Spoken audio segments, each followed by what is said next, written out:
Reports are just coming in of an explosion at Liverpool Street Station here in London. Welcome to Watch Mojo, and today we're looking at some of the most heinous, infamous crimes that defined the 2000s.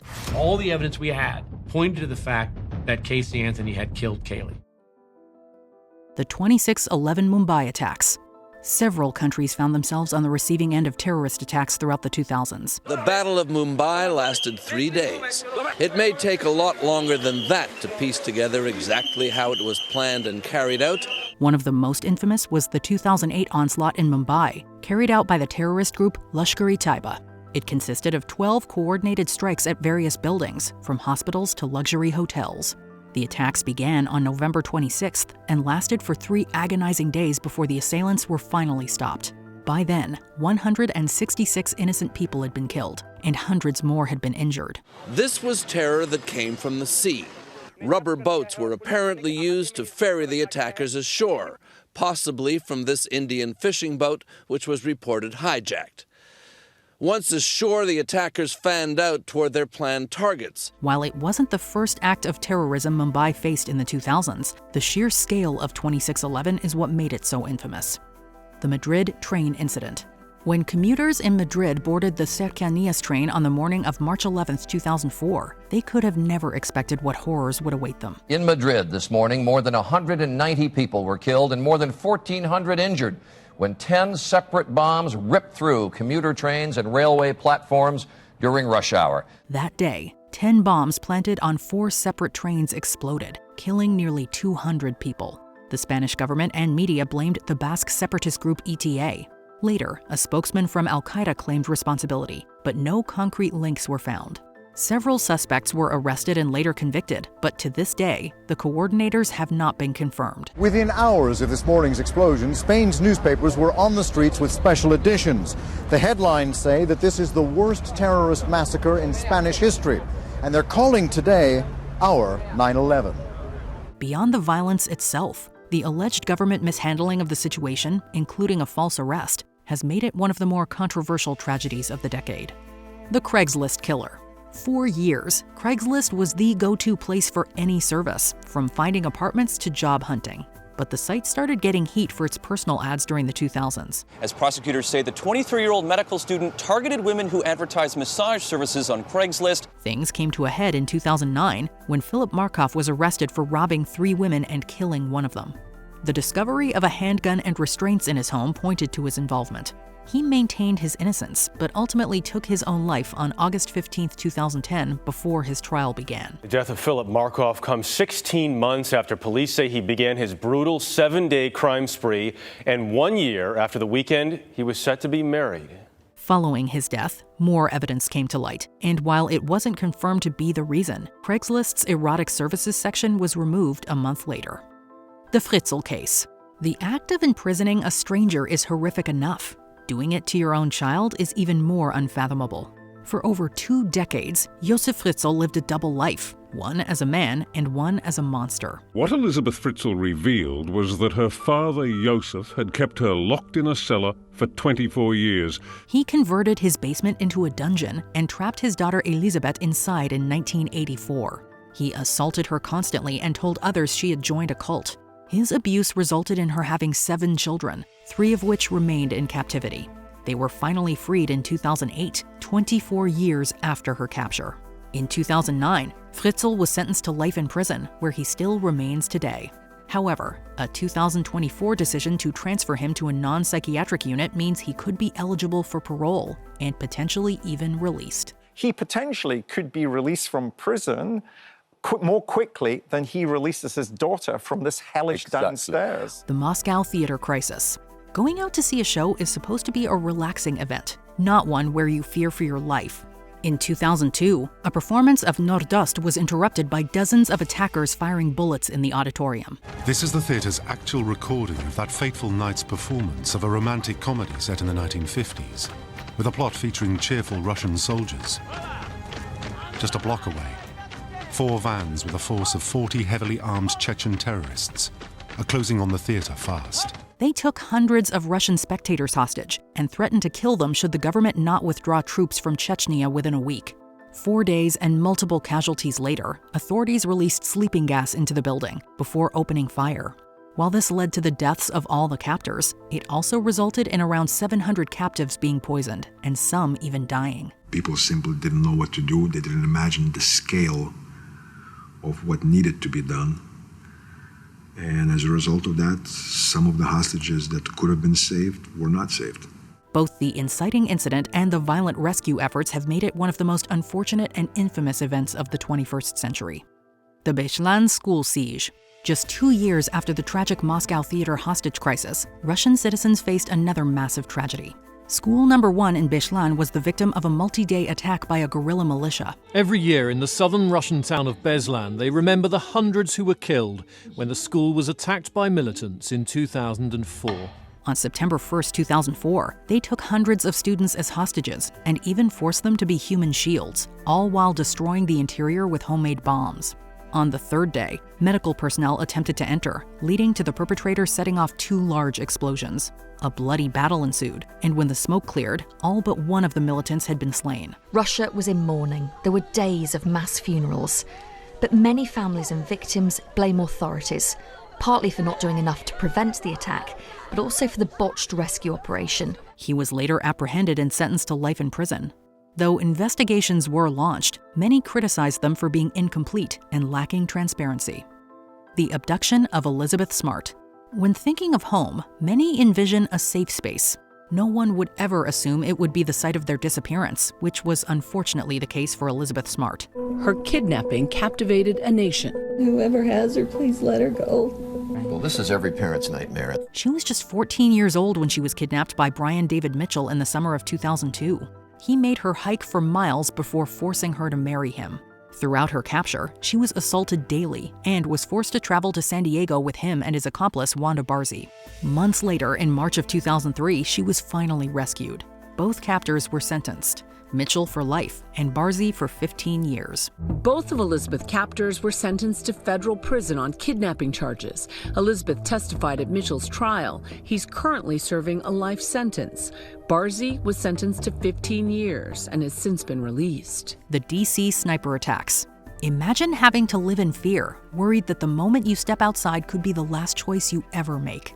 That was the reality for the citizens living in or near Washington, D.C., who were subject to the whims of mystery ambushes. You know, calls from all over the world have poured into the Montgomery County Police Department, people wondering if their loved ones are victims. They began in February 2002 as a series of shootings spread out across several months, before escalating to constant sniper attacks in October of that year. Throughout the month, 10 people were randomly killed. The city lived in fear, and several precautions were taken. After a lengthy investigation, both perpetrators, John Allen Muhammad and Lee Boyd Malvo, who was 17 at the time, were taken into custody. The former was executed by lethal injection, while Malvo was given multiple life sentences. Malvo was sentenced to 6 consecutive life sentences without the possibility of parole, but rulings from the U.S. and Maryland Supreme Courts and a mandate from the Maryland General Assembly made those sentences illegal.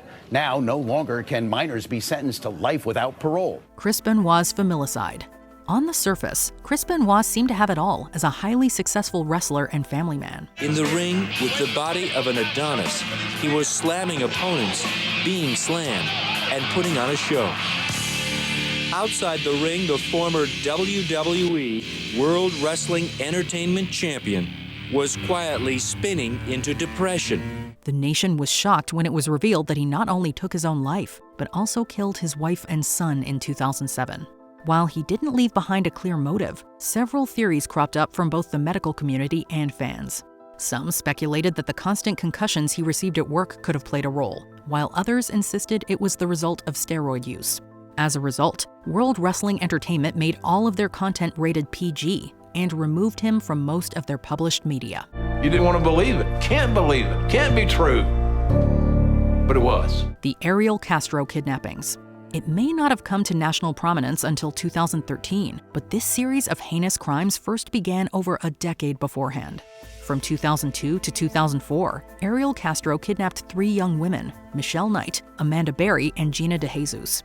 Between 2002 and 2004, school bus driver Ariel Castro kidnapped 3 women, and held them prisoner in the Tremont neighborhood of Cleveland, Ohio. They were imprisoned in his home and subjected to constant abuse, with Barry being forced to have his child. Despite their suspicious disappearances, there were several systemic flaws that caused them to slip through the cracks, including the removal of Knight from a victim database and the lack of an Amber Alert for DeJesus. In May of 2013, they were finally found and rescued. Castro was apprehended and given a life sentence, but only served a month before dying by his own hand. For some, that's still not long enough. The disappearance of Natalie Holloway. On May 26, 2005, Alabama teen Natalie Holloway arrived in Aruba with 124 fellow graduating high school seniors. 4 days later, she didn't make her return flight home. Classmates remembered last seeing her leaving a nightclub and getting into a vehicle with 3 young men around 1:30 that morning. She was never seen again. Joran van der Sloot and brothers Deepak and Satish Kalpoe were arrested multiple times but never charged. However, due to van der Sloot's lies and attempts to extort money from Holloway's parents in exchange for information, he remained the prime suspect. On January 11, 2012, he pleaded guilty to the murder of a woman in Peru. The next day, Holloway was officially declared deceased. In October 2023, van der Sloot finally confessed to killing her. No closure, perhaps, but Beth says she has found peace. The Virginia Tech incident. The campus of Virginia Polytechnic Institute and State University was never the same after April 16, 2007. That morning, undergraduate student Sung-Hui Cho shot 2 people in his dormitory before chaining the doors of the Norris Hall building and taking another 30 lives, then his own. Almost 24 more students were injured, some while trying to flee. The tragedy sparked criticism of America's gun laws and mental health resources. Traditionally, the university would host several events to honor the lives lost that day. 4 years later, the U.S. Department of Education fined the university for failing to alert everyone on campus in the 2 hours between the first and second attacks. While it wasn't the first and far from the last, Virginia Tech is still considered the deadliest school shooting in the U.S. 32 innocent lives lost. The murder of Meredith Kercher.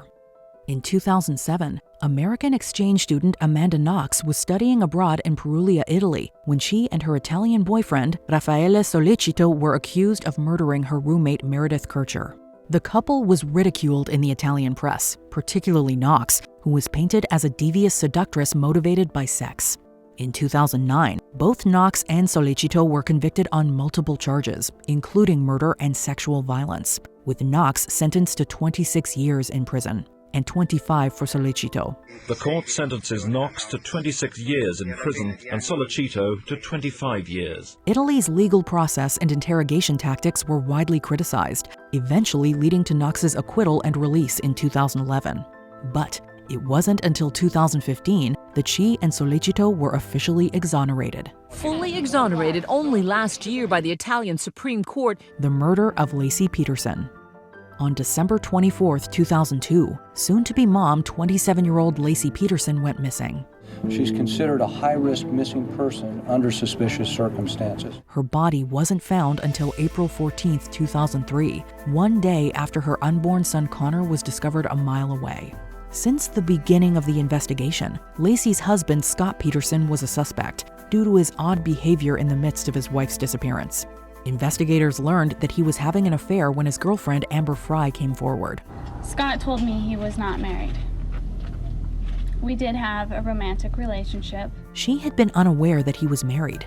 Scott was arrested on April 18th and charged with the first-degree murder of his wife and second degree of Connor. He was found guilty and sentenced to death in December 2004. However, he was resentenced in 2021 to life in prison without parole. The California Supreme Court reduced his sentence to life without parole because his trial judge had excluded potential jurors opposed to the death penalty. Bernie Madoff's investment scandal. After decades of a seemingly successful career as a stockbroker, former chairman of the NASDAQ stock exchange Bernard Madoff admitted it was all, quote, one big lie. In December 2008, he confessed to his sons Mark and Andrew, who both worked for him, that the business's wealth management arm was actually a multi-billion-dollar Ponzi scheme. He gathered them in the study and confessed that he had been running a Ponzi scheme. Madoff defrauded thousands of clients, including charitable organizations. In the years since, a number of clients reportedly took their own lives, including his son Mark in 2010.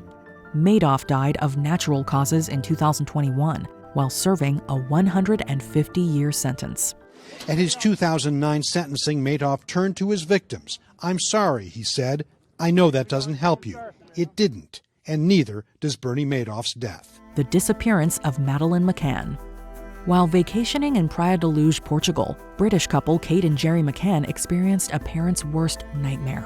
On the night of May 3, 2007, the McCanns went to dinner at a restaurant with friends, while their children slept in the apartment nearby. The parents took turns checking in on them throughout the night.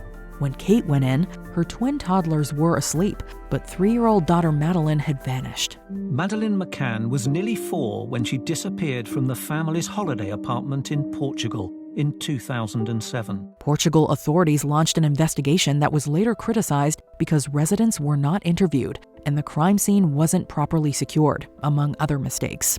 A media circus ensued, with tabloids turning on the McCanns. The search for Madeline continues, and in 2020, German police announced they had a potential suspect.